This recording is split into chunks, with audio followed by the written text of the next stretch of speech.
Hello guys, এখানে দেখো কতগুলো কি নিয়ে বসছি তোমরা দেখো দেখো। এই ব্যাগের মধ্যে কতগুলো আলু নিয়ে বসছি। এই যে কতগুলো কাটা হয়ে গেছে, এই যে কতগুলো ছুলে রেখেছি।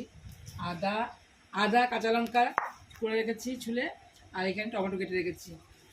ভাবছি এতগুলো আলু টালু কেটে কী করবো না, সকালে দুপুরে রান্না তো সম্পূর্ণ কমপ্লিট হয়ে গেছে। এগুলো খাচ্ছি, রাতে একটু কীর্তন দেবো। যেহেতু এই দিনটাতে আমার মা দেহ রেখেছিল, শরীরে গমন করেছে। যাই হোক, বেশি কিছু বলতে পারছি না, সেই কারণে আজ রাতে একটু কীর্তন দেবো। বন্ধুরা তোমরা সবাই এসো আমার বাড়িতে, আমার মায়ের এই কীর্তনে। আর এই কীর্তনের লোকদের জন্য আলুর দম আর লুচি একটু করবো।